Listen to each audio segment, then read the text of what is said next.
السلام علیکم ورحمۃ اللہ وبرکاتہ. الحمد للہ رب العالمین والصلاة والسلام علی رسولہ الامین نبینا محمد وعلی آلہ وصحبہ اجمعین.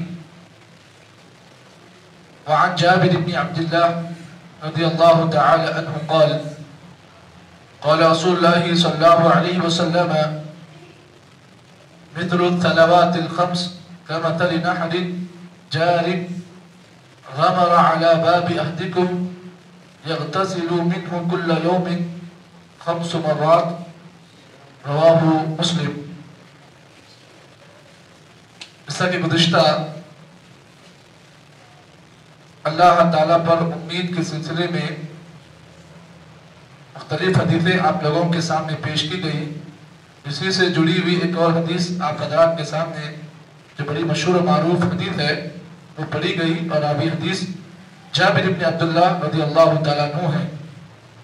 وہ کہتے ہیں اللہ کے نبی صلی اللہ علیہ وسلم نے ارشاد فرمایا مثل صلوات الخمس، 5 نمازوں کی مثال، کمثل نہر، ایسی طرح ہے جیسے کہ کسی آدمی کے گھر کے دروازے کے قریب کوئی نہر جاری ہو. یغتسل منہ کل یوم 5 مرات، اور وہ آدمی اپنے گھر کے سامنے والی نہر سے ہر دن میں 5 مرتبہ غسل کرے. یہ اللہ کے نبی صلی اللہ علیہ وسلم نے اس حدیث میں مثال دی ہے. 5 نمازوں کی مثال آپ نے نہر کے مثال آپ نے دی ہے. اس حدیث کو اس باب سے کیوں جوڑا گیا؟ باب ہے اللہ تعالیٰ پر امید کے سلسلے میں، جبکہ یہ حدیث نمازوں کی فضیلت کے سلسلے میں ہے. لیکن اس حدیث میں اگر ہم گہرائی میں جائیں تو اللہ تعالیٰ پر امید کے سلسلے میں یہ حدیث بالکل فٹ ہے. اس لیے کہ ایک آدمی کو یہ بات یاد رکھنی چاہیے کہ نماز ایک ایسی عبادت ہے جو توحید کے بعد سب سے اہم ہے، اور ہمارے اعمال کا دار و مدار ہماری نمازوں پر ہے. جیسا کہ اللہ کے نبی صلی اللہ علیہ وسلم نے فرمایا ان اول ما يحاسب العبد عند ربه الصلاۃ، توحید کے بعد اللہ تعالیٰ کے پاس بندے کا سب سے پہلے جس چیز کا حساب لیا جائے گا وہ اس کی نماز ہوگی. فَإِن صَلُحَتْ فَقَدْ أَفْلَحَ وَأَنْجَحَ، اگر اس کی نمازیں صحیح ہیں تو آدمی کامیاب بھی ہے اور آدمی نجات یافتہ ہے. وَإِن خَابَ خَسِرَ، اگر آدمی نمازوں میں پابند نہیں ہے تو وہ آدمی کا عمل بھی برباد ہے اور وہ آدمی بھی برباد ہے. معلوم کیا ہوا؟ آدمی کی کامیابی کے لیے نمازوں کا پابندی بہت بڑی چیز ہے. تو آدمی قیامت کے دن اگر یہ چاہے کہ اللہ کے پاس کامیاب ہو تو نمازوں کی پابندی یہ بنیادی شرط ہے. اگر آدمی نمازوں میں پابند ہے تو اللہ کے پاس کامیاب ہے.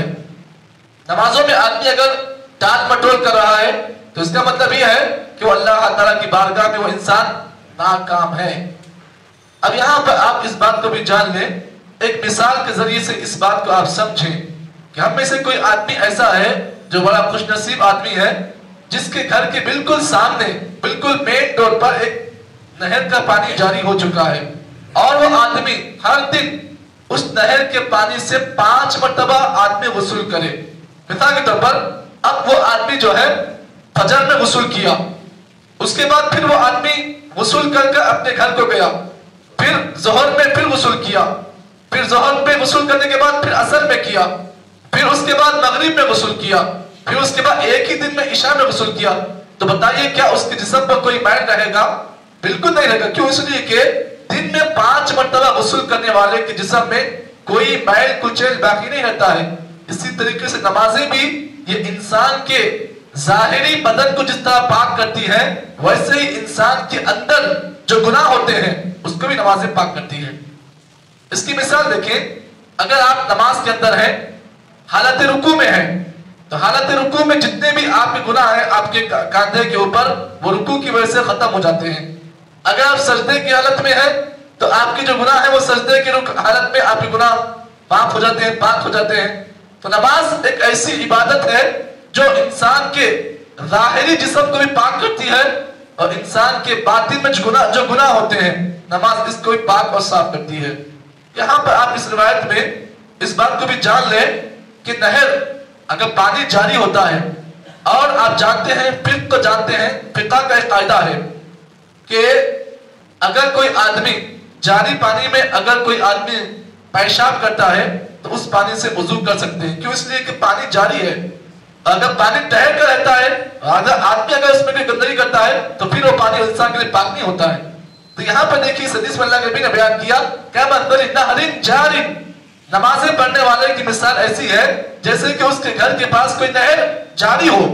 یعنی مطلب یہ ہے کہ جاری نہر میں جس طریقے سے آدمی اگر جاری نہر میں کوئی گندگی کرتا ہے تو وہ پانی پاک ہے، اسی طریقے سے اگر کوئی آدمی ایسے پانی میں غسل کرتا ہے جو بالکل جو ہے ٹھہرا ہوا ہے تو وہ پانی آدمی کے لیے صحیح نہیں ہے. اس لیے کہ جاری پانی کا حکم پاک پانی کے برابر ہے. اس حدیث میں ایک اور مسئلہ ہمیں اور آپ کو ملا، وہ یہ ہے کہ جس طریقے سے ایک نمازی نماز کے ذریعے سے اپنے چھوٹے موٹے گناہوں کو، صغیرہ گناہوں کو جیسے پاک کرتا ہے، ویسے ہی آدمی کو چاہیے کہ نمازوں کی پڑھنے کی وجہ سے نمازوں کا پابند آدمی کبیرہ گناہ کبھی نہیں کرتا ہے. اللہ ماشاءاللہ بعض لوگ ایسے بھی کر لیتے ہوں گے، لیکن اگر کوئی آدمی نمازوں کا پابند ہے تو وہ آدمی اپنی زندگی میں کبیرہ گناہ کرنے سے ڈرتا ہے. کیوں؟ ارے میں نمازوں کا پابند ہوں، اگر میں یہ بڑا گناہ کروں گا تو اللہ کے پاس مجھے حساب کتاب دینا ہے. تو آدمی کیا کہے گا؟ نمازوں کا پابند آدمی اگر آپ اس کے سامنے کوئی کبیرہ گناہ کرنے کا اگر آپ اسے موقع دو تو آدمی کہتا ہے نہیں میں نمازی آدمی ہوں، نماز کا پابند ہوں، میں یہ گناہ نہیں کر سکتا ہے، میں یہ گناہ نہیں کروں گا.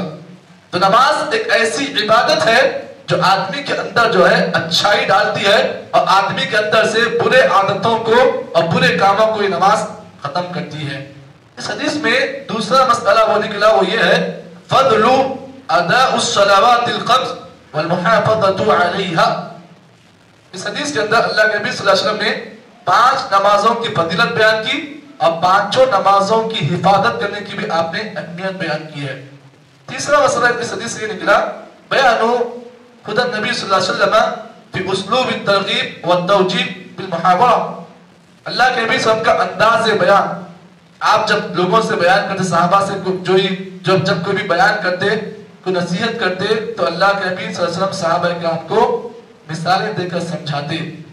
تو مثالوں کے ذریعے سے، ایگزامپلز کے ذریعے سے اگر آپ کسی کو کوئی بات سمجھاتے ہیں تو آدمی بہت جلدی اس بات کو قبول کرتا ہے. یہ اللہ کے نبی کا طریقہ تھا. اگر آپ کسی آدمی کو سمجھانا چاہ رہے ہیں، اگر آپ اس کے سامنے پوری قرآن مجید کی آیتیں بیان کر لو، حدیثیں بیان کر لو تو آدمی کے اندر بوریت آتی ہے. لیکن اگر وہی بات کو آپ مثال دے کر سمجھاؤ تو آدمی کیا کرتا ہے؟ فوری اس بات کو قبول کرتا ہے. کیونکہ اس لیے یہ اللہ کے نبی کا طریقہ تھا کہ آپ جب کسی آدمی کو سمجھاتے تو جہاں کہیں پر بھی اگر بات قرآن مجید کی آیت کی ہوتی اس کے بعد آپ مثال دے کر سمجھاتے. یہ اللہ کے نبی کا بیان کرنے کا انداز تھا. تو ہمیں اور آپ کو چاہیے جب کبھی کسی آدمی کو ہم سمجھانے کا موقع ملے تو بسا اوقات اس آدمی کو ہم مثالیں دے کر سمجھائیں. یہ مثالیں دینا یہ اللہ کے نبی کی بھی سنت ہے. تو اس حدیث کے اندر اللہ کے نبی صلی اللہ علیہ وسلم نے 5 نمازوں کی مثال نہر کے پانی کی طرح دی ہے. جو آدمی 5 مرتبہ اس نہر کے پانی سے غسل کرتا ہے تو آدمی کے جسم پر کوئی میل کچیل باقی نہیں رہتا ہے. اس طریقے سے ہمیں اور آپ کو چاہیے اللہ تعالیٰ پر اچھی امید رکھ کر نمازوں کی پابندی کریں. کیونکہ یہ نمازیں جہاں پر ہمیں متقی بناتی ہیں، پابند بناتی ہے، وہیں پر نمازوں کی عادت والا آدمی کبھی بھی گناہوں کے میدان میں اپنے آپ کو بہت کم آدمی اپنے آپ کو ڈالتا ہے. اللہ سے دعا کریں کہ اللہ تعالیٰ ہمیں اور آپ کو اس حدیث کی روشنی میں جو باتیں بتائی گئی ہیں اللہ صحیح معنی میں ان باتوں کے مطابق عمل کی توفیق عطا فرمائے. اللہ تعالیٰ ہر مسلمان کو 5 وقتہ نمازی کا پابند بنائے. اللہ تعالیٰ ہمیں جب تک اس دنیا میں قائم رکھے، اس کی عبادت، اس کی بندگی کرنے والا بنائے. جب خاتمہ ہو تو خاتمہ بالخیر پر ہو. آمین. سبحان اللہ بحمدہ، سبحانک اللہم وبحمدک، اشہد ان لا الہ الا انت، نستغفرک ونتوب الیک.